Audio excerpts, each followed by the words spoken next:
Hello, everyone, and welcome to episode 23 of the Lodgge Podcast. I am your host, Scott Milley, and joining me today are my uniquely talented guests, Ken Seto and Bryan Heemskerk. Gentlemen, how are we doing today? Great, thank you. Yeah, pretty good. How are Good. So you? I'm actually doing great. I'm really looking forward to this conversation. I've been looking forward to this one for a while.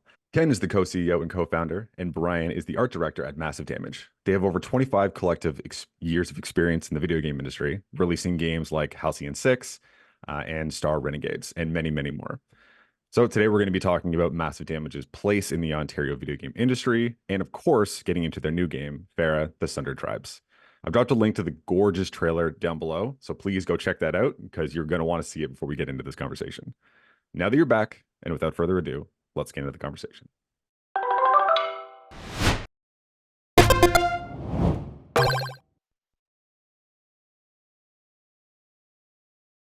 So, both of you, I always like to open this show with an open question, a kind of an icebreaker. Nothing Ontario, nothing your games, but this is an industry that we all love, and it's something that I really like to get your opinion on before we get started. So, what was your 2024 gaming resolution? Are you trying to play more games, get into, a franchise maybe that you've missed? Are you trying to take a break from gaming and focus on work and family and all of that stuff? Bryan, why don't we start with you? Yeah, 2024 gaming. So I have three kids, so part of it is like breaking up and playing games with my kids. It's always a mixture of, how much time they spend outside doing things or what activities they do Of outside course. of it. But then there's specific nights a week we know we can game. So it's been a really RPG year for me. I guess it was with Persona 3 Reload and Final Fantasy 7 Rebirth. But my youngest daughter and I have been playing the original Final Fantasy 7, and then I'm playing Wow. Rebirth at the same time. So it's been quite the contrast going from PS1 to PS5. I prefer the PS1 one. I'm enjoying Rebirth, but it's been Wow. interesting to say the least. So I guess it's especially since Super Mario RPG re-release and this, it's just been like a Japanese RPG resurgence for me this year. I wasn't a resolution, but it just seems to be what's happening. That's a good start. It's a good start to the year. The fact that we already have a go to contender in February is pretty cool. Ken, what about you? I don't know if I have any gaming resolutions. I mean, I think my my gameplay time kind of comes and goes. I I like to finish a few of the games that I've started uh, Yes. since forever ago. Like I obviously top of mind. I haven't finished Ghost of Tsushima. I haven't finished Red Dead Redemption 2. I haven't finished Cyberpunk. I haven't finished Last of Us 2. I haven't finished Ooh, that God one of personally Ragnarok. hurts. Yeah, I haven't finished Baldur's Gate 3. That's Um, that's a monumental it's a task, huge though. list of like half played Mhm. games and yeah, at various stages of completion. So I barely have time to think about new games because I just keep stressing about the fact that I have just like a dozen games that I would like to kind of get further in, but just never seem to get around to diving back into. Well, almost all of those games you mentioned are like 100-hour RPGs or open worlds. Like Yeah, those that doesn't aren't. help. No, There's Yeah, an no, it doesn't. intimidation factor of jumping back into those things. Yeah, just where they were in the narrative and things like that. But yeah, you just named like obviously some of the biggest hitters in the world. That's something that I've also been trying to do is like letting myself step away from a game without finishing it, right? Like getting those 20 hours in, getting that experience with it and not guilting myself, but I'm the same way. There are definitely plenty of games on my list that are just nagging at me to get back to. You got to finish The Last of Us though, personally. Yeah, the problem is you when you come back, you're like, I'm not good at this anymore. Yeah. Yeah, and the game Compared thinks to the that you last are because time. you're halfway through. You're supposed to be And I like experienced enough. I don't want to restart the game, but Yep. I kind of need a tutorial again, or just need to like kind of work my way back up. That's awesome. Yeah, Yeah. hopefully you can knock at least one of those off your list. Yeah, Ghost of Tsushima, just near and dear to my heart as well. Just one of the most beautiful games you'll ever see in your life for Especially now anyone. with Shogun streaming. Exactly, right? It's right in the front of mind again. That is like this is where I Yeah, want to be. yeah. yeah. So we can't talk about where Massive Damage is going without first talking about where you have been. So you've been a staple in the Ontario video game industry for over 10 years. Ken, can you talk a little bit about kind of the conception of the studio and how that kind of came to be?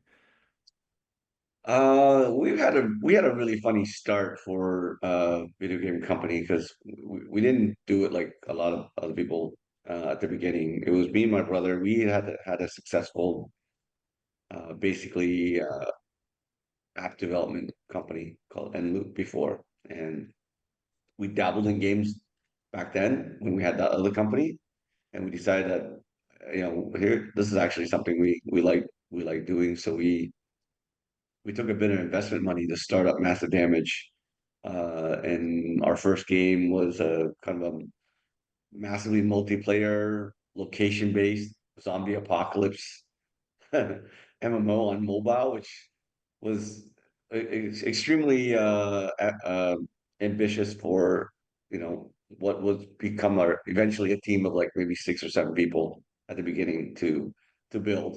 A little bit ahead of And its time too. a little bit, yeah. We had the location based gaming thing about 6 years Mm, before Pokemon Go, but wow. that one did well. We had like over 3 million downloads, and but because I started the company almost kind of like a startup. Hmm. Went through a startup accelerator. We raised like angel investment from a bunch of smaller investors in Canada and US. I actually, went through my whole Silicon Valley phase of going down to Silicon Valley and talking to all the top VCs down there because we thought maybe this is an engine that we can build other games on. At that time, I was just exploring all where we could take this company. Eventually, we decided that mobile wasn't really for us, and that's how Halcyon 6 got started. We decided to do a Kickstarter for that to see if our idea had any traction, and the Kickstarter did very well. And that kind of started our path on making, uh, I guess, Steam, I guess, PC games and console games, and into the RPG and strategy space. Was that something that you guys kind of made that pivot because you were like those are the type of games that you played and those are the type of games that you guys enjoyed, or was it something that was this is just more in line with kind of how our business is set up and it's just a little bit more realistic to focus on, a No, it was the console kind of experience? games we enjoyed and played. That's Like great. Halcyon 6 was a love letter to some of the older games like Starflight and Earthbound Masters, Star Control 1 and 2, and some of those other games from back then. That's awesome. That's really cool to A hear lot that of the that's kind of humor yeah. was inspired by these games that were they were challenging and fun, but also had a lot of humor thrown in, and that's what Halcyon 6 was all about. And you can see that writing kind of come into I've had a little bit of experience with Star Renegade, the next title there. Obviously, Game Pass is an amazing way to kind of get people in. But that kind of leads me to my next question is, so Bryan, you joined the team over 8 years ago at this point. Yeah, halfway And through Halcyon 6. So okay. So yeah, you got so experience on that and then every title since. yeah, well, I fell into Halcyon 6. So the lead artist was leaving at the time, and the game was maybe a little over half done. And then I had to match his style and finish the rest of the game. So that's how I dropped into Massive Damage specifically. And so the fact that you've been there for 8 years. So what Mhm. was an experience early on? Maybe it was during that or kind of during the early days of production on Star Renegade. What was a moment from that time that made you say, yeah, this is my new home. This is where I want to be making games for the long term. I think like pretty much right away. I worked games before. Yep. I worked at a different mobile studio and I did a bunch of mobile games, and they were constantly pushing to eat up all my personal time and stuff. And then Hmm. I worked in educational stuff for a couple of years. I took a break from games. And I did that because I just thought the whole game industry was going to be like that. And just, I have kids, I have this. I didn't want to completely have all of my time eaten away and all of the pressures on that. But I like working. I like working intentionally and very difficult, like very hard and stuff like that. But when I came into Massive Damage, one of the things I really loved about it is, things get tough for sure, but things go back to normal. Like I Yeah, I noticed in see what you other mean. jobs that I had, what happened is that you would have a window, you have a big deadline that something else is put on you and you have to push very hard. But once you encroached any of your freedoms, it was always moving further and further that direction. Which one thing I really appreciated Massive Damage is you would go and it would go back to the way it was before. Like you do have stressful times, you can't control that. Sometimes you get things from Microsoft or Sony that come in that you have no control of. Yeah, of And those are course. going to be intense times, and then or like a major delivery, but things do tend to go back to normal. And it was the first place I worked where it was allowed to be about the work and everyone cared a lot about the work. Like it's a good problem to have in some extent where sometimes the biggest issue is that everyone cares so much about the Yeah. game. Mhm. And which is very different than when I worked mobile and then you would go to a meeting and it'd be like the telemetry tells us at 42 seconds we lose this many players, so put a chest here, right? It was very different to make a game and be like, I love, like, how do we make this more interesting or more exciting, or what's fun here? What part of the story? What do we want to make people feel? And I really like that aspect of game development. And I think Massive Damage has been a good home for trying to foster some of those things and making it about trying to make a really good game. Yeah, I think that's one of the things that kind of sets the video game industry apart, right? Like this isn't a revelation, but the fact that you're putting, 2, 3, 4 years of your life, 5 years of your life into something, Yeah. that it's, you're putting part of your soul into that. So like you Mhm. mentioned, like I think a lot of people put almost too much of themselves into a project. But yeah, like that's one thing that you definitely need to worry about, right? There's a lot of companies and crunch culture and stuff is obviously improving, but there's still so far to go as an industry as a whole. Mhm. But just the fact that it does go back to normal. When you start working at a place that is just perpetual fires, and it's like okay, then release date, and then post, and then continue, and it's like there needs to be a break, and it can almost make some of those stressful times a little bit more enjoyable, right? Where you're like, we're in the trenches together. Like you're with the group, you're getting it done. You can see that there's a light at the end of the tunnel, Mhm. rather than okay, as soon as we're done this, on to the next. So that's actually one thing I did want to get a little bit into. Ken, I know you can speak a little bit to it as well. Is there's quite a few members on the Massive Damage team. Obviously, it's a pretty small team, but that have been there for the long haul. That have been there 5, 6, 7, 8, 9 years. What is it about the culture at Massive Damage, besides the things that Bryan just mentioned, that is so important to you and you and Gary kind of put in from the beginning, and are again, you go through the website and see anti-crunch culture, and like you guys are so focused on balance life and work. But can you speak a little bit to kind of the culture that is so important to you and that you guys really try to share with the world? Well, I think I don't know if I'm that deep into production compared to my co-founder, my brother, Mhm. Gary. But I think for us, we started this with the intention in mind to kind of try to run the company a little different than say where the industry seemed to be headed even back then. Even when Mhm. we started, there was a lot of crunch going on, and we had our fair share of crunches for sure back then. We now have a much more balanced no crunch policy where if somebody wants to work a bit of overtime, we approve it, and then they get vacation time in lieu, like Wow. Yeah, yeah, in yeah. response. It's a great So solution. there are moments where it's intense, but we try to kind of even the score, make sure that there's time to rest afterwards. Um, for us, I think the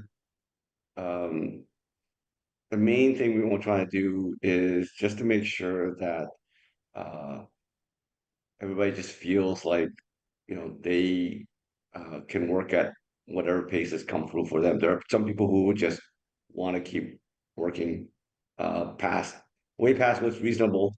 But Mhm. if that's what they want to do, it'd be weird to try to get in the way of that, right? But at the same time, you need to also recognize it and make sure that they that um, it's hard for me to articulate this because I hate using that work-life balance thing, but we do try to make sure that everybody's well taken care of. For us, it's we have people who've been with us for 12 years, 10 Mhm. years. I think in the last 6 years, there's nobody who's quit on us. Uh, you know, That uh, speaks to the just kind of the foundation that you guys have laid down, because that's not, I wouldn't say unheard of, but it's rarer and rarer that we're seeing in it's this industry. rare, yeah. Yeah. And for us, it's just making sure like, the recognition is there, the compensation is there, Mhm. we have very good benefits plan. Like it's not any one thing. It's basically it's a mandate to make sure everybody's taken care of and feel like they uh you know you know they can just work on the projects and not have to worry about a whole lot of other things. and we're just trying to make sure that be as flexible as possible, and try not to mismanage things too much that we're getting into the weeds too often. I mean, it still happens. It's kind of this industry where Yeah.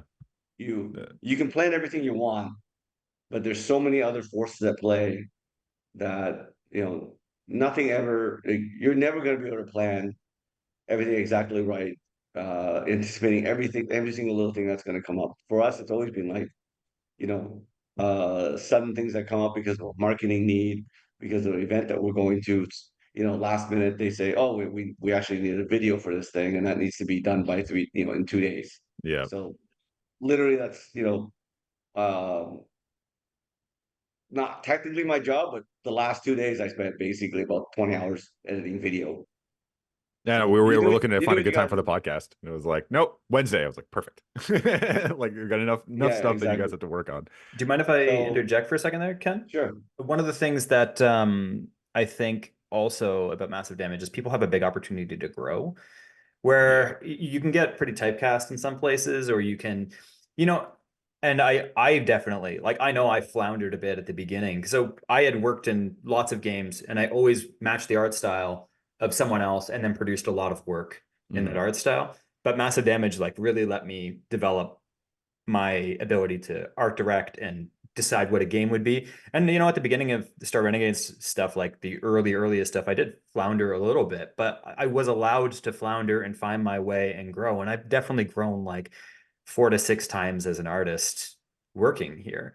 And I think that a lot of people that come into the company see similar growth. Or if they came in a specific field, like we've had people go from whatever community management to more level design, or from being a developer to more game design. Like there's some mobility in terms of figuring out how to use yourself in a way, or develop yourself to see, hey, what do I actually want to do in games, and how can I grow? And some opportunity to, I mean, obviously you can't flounder endlessly, right? You need to start having results at some point in time, because these things Mhm. need to be a game that ship.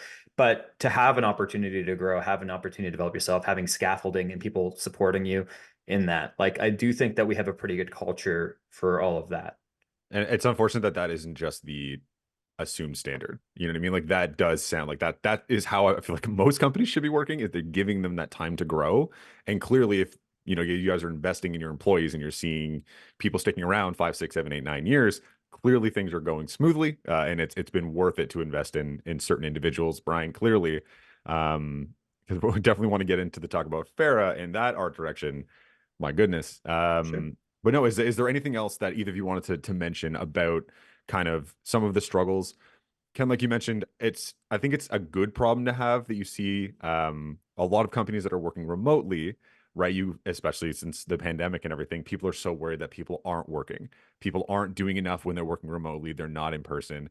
I feel like when you have a culture like this, you're worried about the opposite, where it's like people are continuing to stay on longer and you're kind of having to make sure that they're getting compensated and taken care of, because people care about what they're doing. And it's like 7 o'clock, go home, go be with your family, because it's too easy to stay online. So yeah, I think that's a good problem to have. Whereas, hey, if you want to work tonight, go for it, but make sure we're tracking hours, and they'll get compensated so they know that it's worth it. Because I've had to tell employees not to. that's Like, that's what I mean. Like it's I interesting to see several that times I've like difference. it's, or like when there's a stressful window coming up and they're trying to push themselves right now, and you're Yeah. like, no, like, take this month.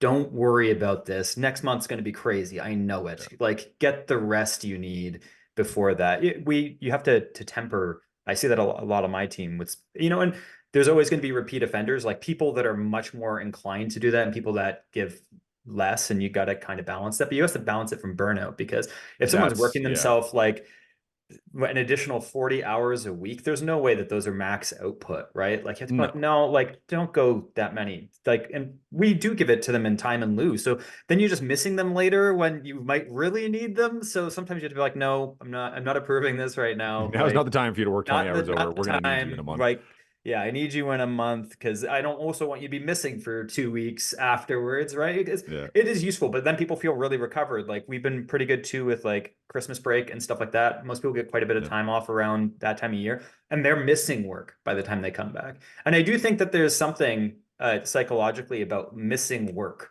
right? You wouldn't imagine, but there's a period of time where you're off just long enough. You're like, no, I want to hit the ground running and I want to do a really good job because I miss work. And I heard that from almost everyone on my team, the art team, when we were coming back from this holiday break, where almost everyone was like, actually, I just really wanted to get working and make something look really good. And you know, you have to you have to have a good work-life balance kind of set, not using those words necessarily, but giving it people enough of a break to really miss and appreciate doing the work. Do you think some of that comes from kind of just the variety of games that Massive Damage has worked on? Like going from, Star Renegades and then jumping into something like Fera. It's just such a, different genre, different look, different feel. Ken, is that something that you think really kind of is that part of what keeps people engaged, that they're not working on, sequel after sequel, same art, same, style? I think there's definitely something there where we all have an opportunity to kind of keep growing and learning because we're working on this is our first Unreal 5 engine game.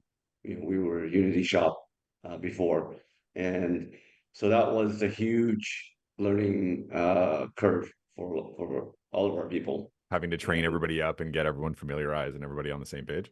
yeah, exactly. But that, it was a nice level up. Everybody felt it, and the game uh, the game shows it, in its style and look and what we can do with the Unreal 5 engine. And we're trying to do something quite different with it, which Brian can get into in a little bit, so Mhm. that it doesn't look like easily like other Unreal 5 games. But yeah, I think that's definitely part of it. I think the other part too is just, we I lost my train of thought now. What was the question? Like one of the things keeping people interested and keeping people engaged is kind of the new Oh, genres and the new styles. yeah, I don't think that's on purpose necessarily, but how we decide what games to work on, Mhm. it's not necessarily a democratic process. Me and my brother Gary, we always try to bring the lens of the marketplace onto all the game pitches that we sort through. Some from ourselves, some from our other team members, and we have to be, you know, somewhat detached from the passion behind the ideas and say, is this a viable product in the market that exists right now? Market So you validated have to, research is the term I yeah, you always hear have thrown to kind around. Yeah. of find, your best guess as to what is the best thing we should be working on.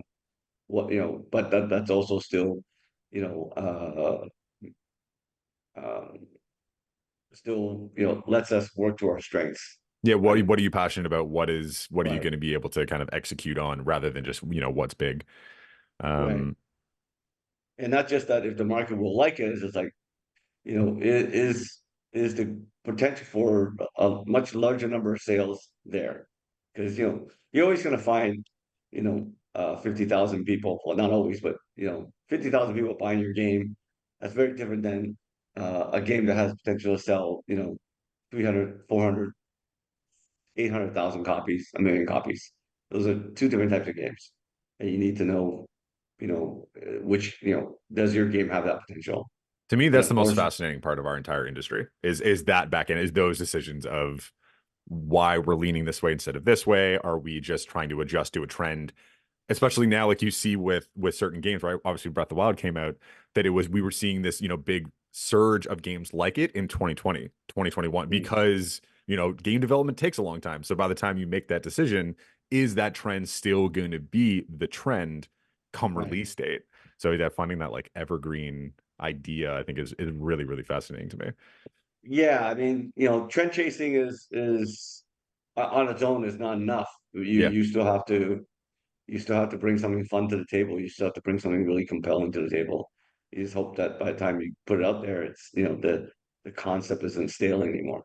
You know. I think that leads perfectly into Fera, the Sundered Tribes.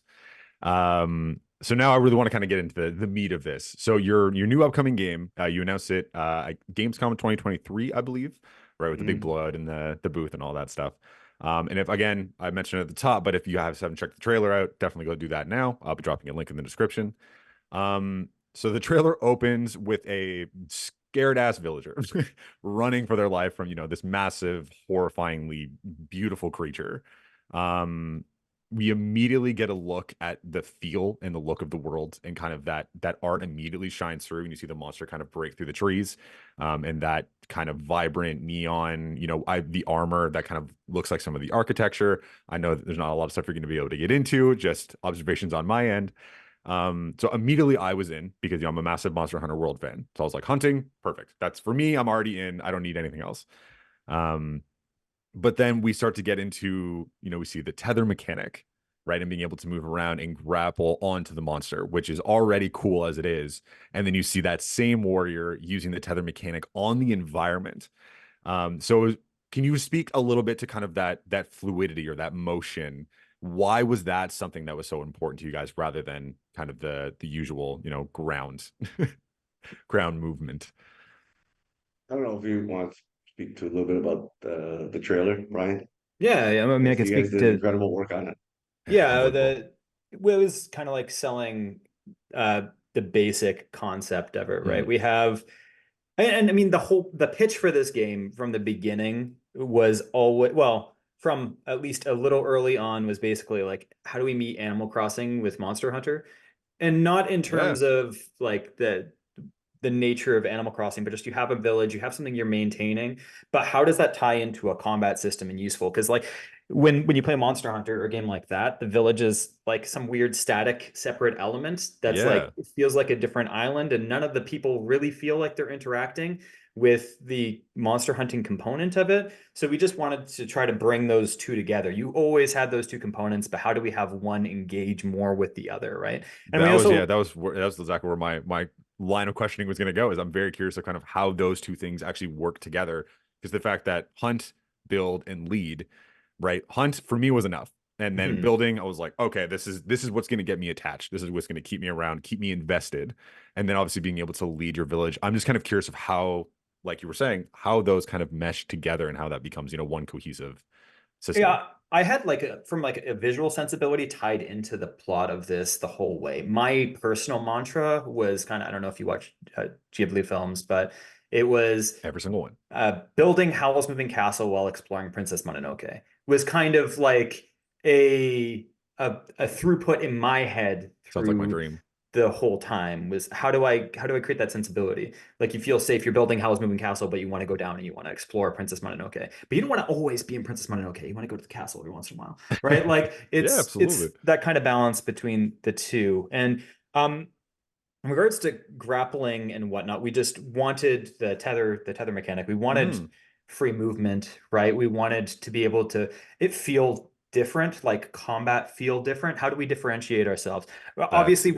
we're not a team on scale with Monster Hunter, right? They have, I mean, that's Capcom. They have hundreds and hundreds of That's a developers totally different working on game. this. I mean Monster Hunter as a genre. Well, no, Obviously, it's yeah, some yeah, no, other. no, no. I'm not. I'm just saying that from the perspective, like, how do we differentiate ourselves? Because we can't compete on AI with how these monsters behave. We can't compete on specific fronts. So we need differentiating mechanics that we can control and scale, which is why Yeah, the absolutely. combat's more bullet hell than you get in Monster Hunter. It's more like a little bit more Shadow of the Colossus and bullet hell mixed in than you typically get with that game, and that's it's a fun differentiator, right? So you feel a little bit more like you're doing Attack on Titan when you're doing I was combat. gonna say it also seems to be a little bit more approachable, right? Like I think that's a thing with some of these type of genres, and in this game that it can be a little bit harder for newcomers to jump in. Mhm. This seems like something that I can already think of that right trigger. I can like when you can see the motions and you can feel like you can do it, that it feels like it's going to be very accessible and very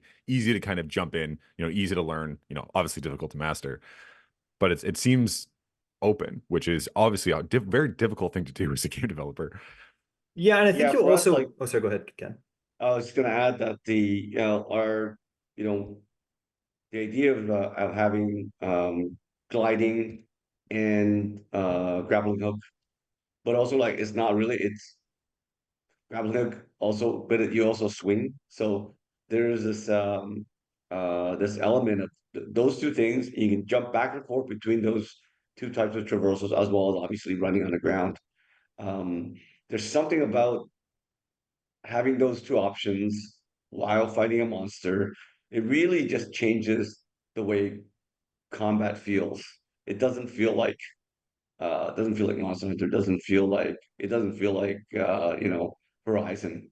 It Yeah. it has its own interesting feel, and I guess it does give off a fair bit of Attack on Titan vibes because you can tether to the monsters and kind of swing around them, and it's Use that yeah, Omni we're gear. hoping Yeah. just that alone will just give such a unique feeling that anybody who sees a screenshot or a little video of combat in our game will immediately know that it's our game.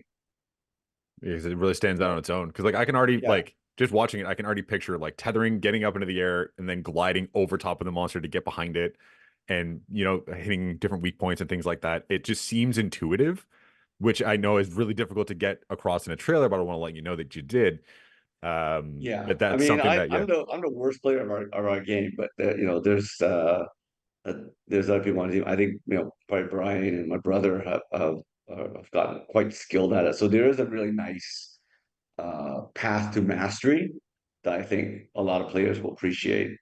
You don't have to be the best Spider-Man hunter type person in the game to do well, but it certainly feels and looks cool when you do it. that also was something that I wanted to bring up was just that flying and gliding mechanic. So you do see, obviously, we have the lack of a better term, the Breath of the Wild leaping off the cliff, right? A moment at the end that's like this is just a vast world for you to be able to explore. How does that flying mechanic or slash gliding mechanic kind of work? Are you able to infinitely fly and kind of ride the air currents and things like that, or is it more of like a falling with style? It's less, it's between the two. Yeah. Okay, It's cool. so if you compare it to like Power World or Breath of the Wild or Mhm. things like, I mean, unless you get into the crazy building of Tears of the Kingdom and stuff where Oh you yeah, can go on we're forever, not we're not but getting into it's that. less gliding like that. It's closer to flying than those Wow. games. But the big difference, I would say, in terms of our traversal is like we really want you to alternate between gliding and flying. So there's a time limit you can do on both. So it Got it. coaches you to Perfect. mastering alternating between doing the grapple and then the tether and then fly. And once you get good at balancing between the two of those, you can keep in the air basically forever. But you have to alternate between them. So you can't just glide forever. You can't grapple. You can't tether forever. You have to alternate grapple, tether, grapple, tether. But when you get it, there's a good sensibility. And like you were saying, one of the things that um, we wanted is like even worse players or players that have yet to master the game will have moments of like amazing where they feel like they did it, and even if they get stomped a lot more of the time, they're still going to have beautiful moments where they did something that felt super intuitive. They grappled, they flew, they were gliding through a section or flying through a section, and they like weave between two buildings while they're dodging Yeah. an attack. They'll have some beautiful moment where they feel like they were awesome at that. And I feel like almost anyone playing will have those moments, but I mean, there's a lot of room for mastery, and you'll have more of those moments if you get better at it. And the thing is, like with co-op online multiplayer, right? You can have a more supplemental role. We have been trying to differentiate that between the weapon types. So you can have someone that if they want to be more ground based, they can just jump into slam, or they can try to disrupt the monster more, while other players are better at being aerial. Like we are trying to balance between what the weapons are and your play style. So if players are not as good at being aerial, they still have a means to interrupt and interact with the fight. And that was one thing I was going to mention too, is like clearly at the end there with that Breath of the Wild jump off the cliff, that it is co-op, right? Like you are going Mhm. to be with friends. So I have, play enough of these games with friends that I know my friends that are going to be the tanks that are going to be up front, taking the hits and Yep. taking at it from the ground. And then I'm going to be the one just constantly in the air, flying around, super agile, and attacking from a distance. So it's really cool that we're going to be able to kind of go in and play our specific roles, right? Not all of our warriors are going to be the same. You're going to kind of be able to pick and choose and build a team essentially that's like, okay, we're taking on this particular monster or this particular section. Mhm. How do we kind of build our group in a cohesive fashion. So that's really, really fun. Yeah, and the other thing about our game too is like, and we'll have more to show on this soon, is Of course. one of the things that always drove me a little crazy just cognitively with Monster Hunter was, you kill this massive thing, but you need to kill 6 of them to make your shoes. And that always felt Yeah. like a little silly that you have this creature that's like 40 tons and you can't even make boots from one of them. You have to kill 6 of them to make your That's boots. a good point. Yeah. So like a big difference with our game is like the village management component of it. So when you kill monsters, you can use it for food or armor or things like you're doing things that it's a little bit more like ethical hunting, right? Where you That want to use sounds all of the creature, awesome. right? That's the big difference between ethical hunting and unethical hunting, right? You want to use all of it. So I think that to some extent we have like an invasive species vibe with our creatures to begin with. Cool. I'll never forget personally, my wife's from New Zealand, and when I went to New Zealand, their environmental like talk is so different because they don't have any natural mammals. It's all birds and stuff like that, and the mammals that have been brought over are all invasive species, and they're killing all their native creatures.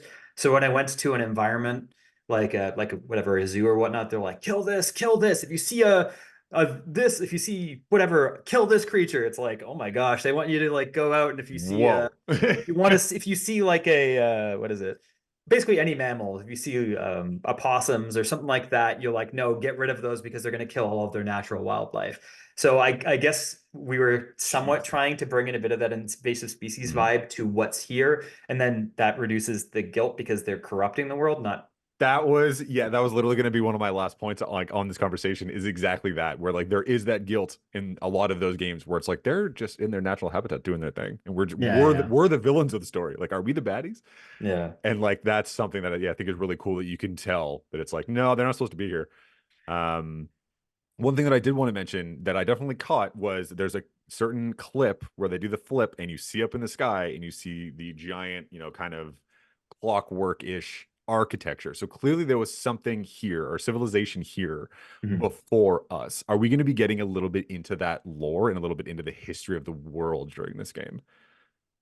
Yeah, the past, I guess the history of that world, uh your tribe is actually, or sorry, you and everybody else in that world is living in a kind of a post-apocalypse My favorite type of setting. world. I don't But know why, the but apocalypse was not done by technology. It was actually misuse of magic. So there's going to be some a lot of lore elements tied to what happened in the past, what caused this apocalypse to occur, and there's also areas and things that still have kind of this old magic kind of dangerously kind of sitting around.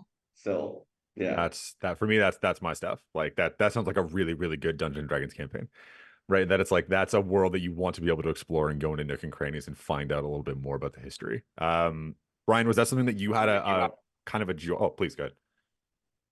No, I think you No, it's got not me. My neighbor's you just caught on yelling, it. so I'm hoping you can't hear Yeah. that. Go ahead. Brian, after you. Oh no, you had a question that you didn't finish answering. Oh, no, I was gonna say, was that something when you guys kind of nailed that, that history of the world, was that kind of a fun separation? We were talking about this, beautiful nature, massive open world, like this great little area and this style that you're kind of able to do this, ancient architecture that kind of contrasts with that. Was that like a unique challenge for you as an art director and with the team of kind of making those two, very distinct, but mesh in such a, beautiful fashion? Yeah, I mean, world prehistory is always such a big part of like we don't make almost anything without making fake prehistory to it. Yeah. And I really like exploring that aspect of it. It came from like a crazy idea I had that we didn't get to implement the way that I wanted to. But LOD systems in games. Yep. I kind of wanted to use the stages and LODs to have like a mirage of the society the way it used to be. So you'd have like a building perfectly intact, and as you got closer, it would break. We'd use the LOD system to split it up into components, like it's all broken down and stuck in stasis. And I had a Whoa. couple crazy ideas that I wanted to do that we didn't get to implement. Like I kind of wanted a florist mid-explosion where like all the trees are out and sideways, and you had to grapple through all of that, but we didn't It's like that would be cool, but this would take another 6 years of production. Like I can well, imagine. not 6 years, 6 You know what I mean? months, a You know what I mean? year. Yeah. Yeah, like you get crazy ideas like that. Mm. That I liked the idea of, but it would take a lot of focused development. We need to get systems down and all of those things to Yeah, of make it course. work that way. So and the other thing is that we were going that direction. And then Tears of the Kingdom came out and it had all of these flying rebel stuff. And we're like, oh man, we didn't know that that was happening and it was going to be like that. So it was like Forspoken and Tears of the Kingdom came both out with that. And we're like, maybe we'll steer a little bit further away from that just because we don't want to look like we're ripping them off. You start like mid development and you start making decisions and other people are making similar decisions. Oh, and yeah. I mean, it makes sense as a throughput from Breath of the Wild to Tears of the Kingdom, why they would do that.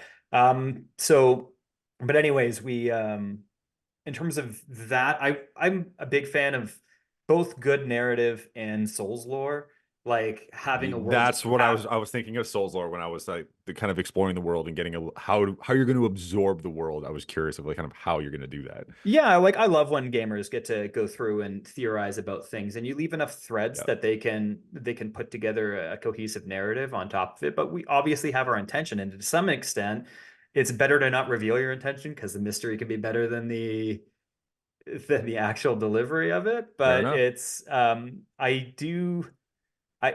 intended and my intention and the team's intention has been to put as much world lore as we can. Maybe this is why this happened. Why are these creatures here? What did they do that pulled these creatures here? And then we can put crazy scale locations. Why is nobody left from these things?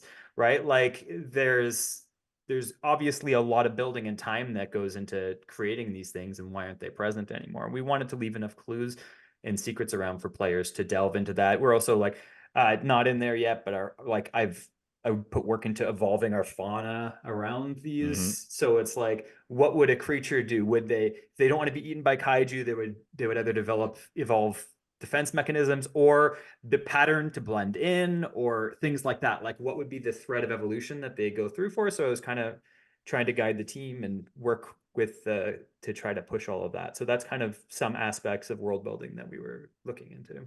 The last thing I want to ask about Fera is when can we expect to hear more from the team? Because of course there are many, many questions I want to ask you that I know that I can't.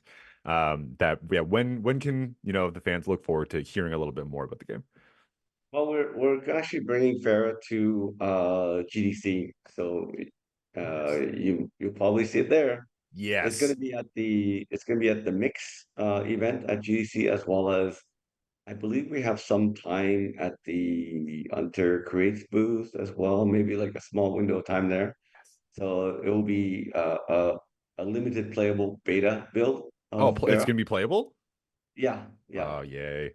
Okay, yeah. awesome. So you can see some interesting stuff. We're part of the world building that we're doing. It ties into some of what we're doing with the kind of the newer things that we're bringing to kind of this action RPG hunting genre. Um, we're also trying to bring a couple of new concepts that people have not really explored yet.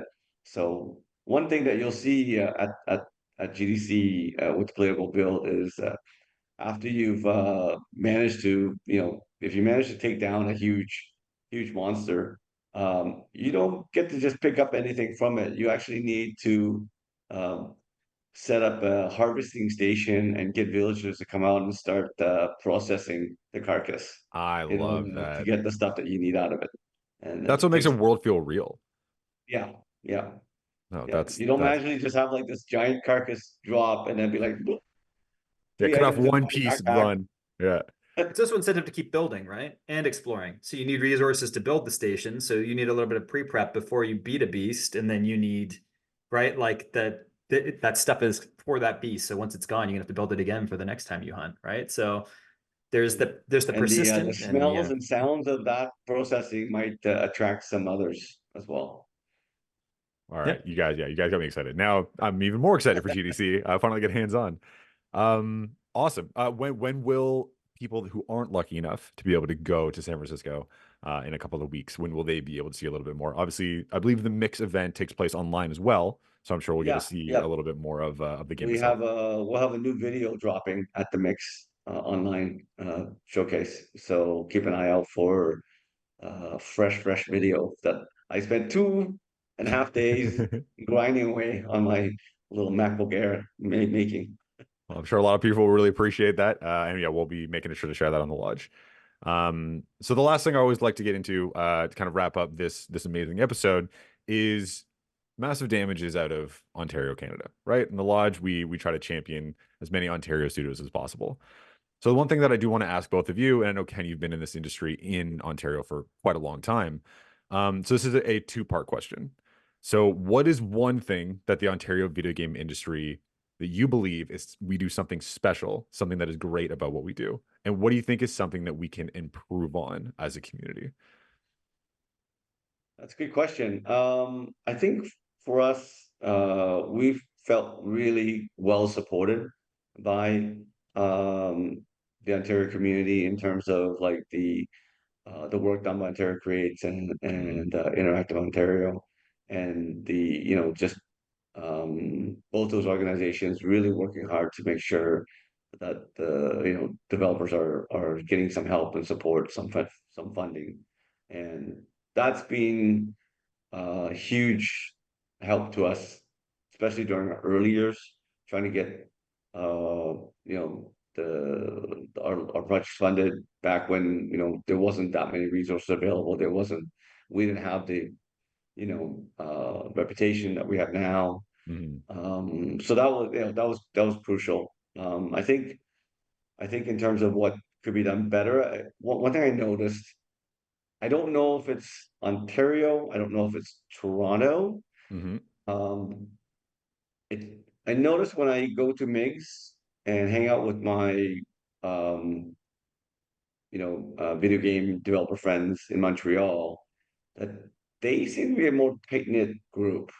Mhm. They seem to all know each other. I don't know if it's just been maybe that industry there is a bit more further along, like they've been around a little longer, and it's obviously there's a lot of big companies there, and people have traded around all the different companies, so Yeah. there's definitely a lot of cross-pollination, and maybe Toronto hasn't hit that same scale and movement as Montreal perhaps.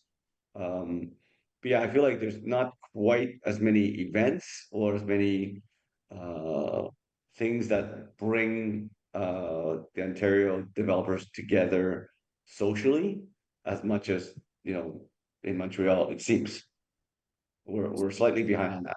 No, that's always good to hear too, because I love that, always asking that question kind of to close out the podcast, because this is stuff that I like to share with some of those, major shareholders and people who are able to make those things happen. Obviously, we have XB coming up in June.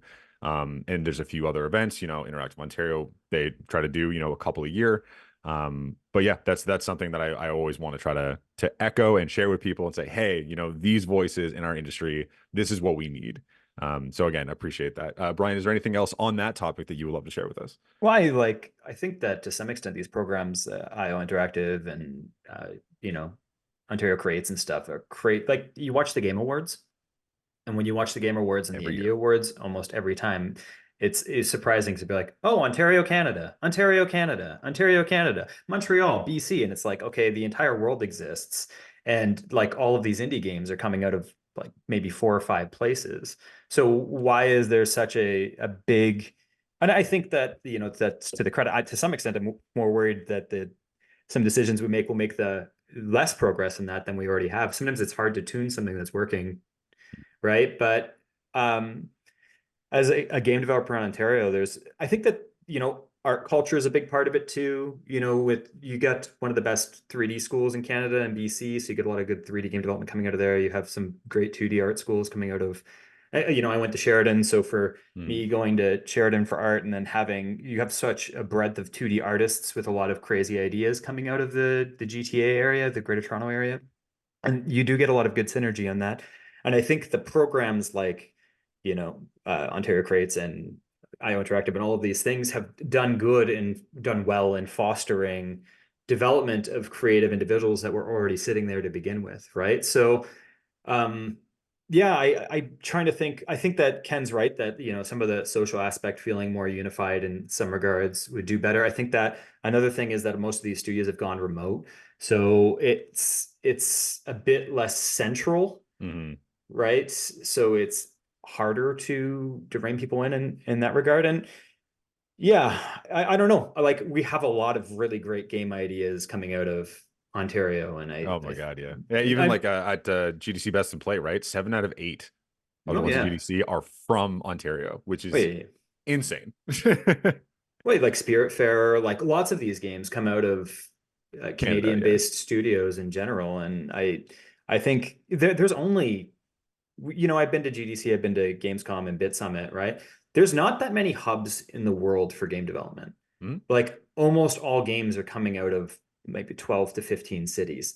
And it just so happens that we've made, you know, Toronto and Vancouver and Montreal three of those. And what we can do to foster and grow those is going to be better. Some things we're doing are working. When I was in Germany, they had a different program that was almost hurting them at the time because everything had to be educational. So then none of the games were really getting any traction. And when you went to the booth, it was all typing simulators because it was the only thing they could do to make the game. So it was like typing of the dead 6 times, and every developer was making typing of the dead. And you're like, I bet these Germans could really come up with great ideas if they weren't forced to make typing games over and over again, right? So to some extent, I think, you know, liberating people with good ideas, but keeping just enough reins on them. This is a crazy me thing, but I always think, you know, different people need different levels of oversight. And I always think of like major game developers as that. I think Kojima needs like 20 to 30% just to keep him from his craziest ideas, right? But maybe someone needs more. Maybe someone needs 60% oversight. And I think gauging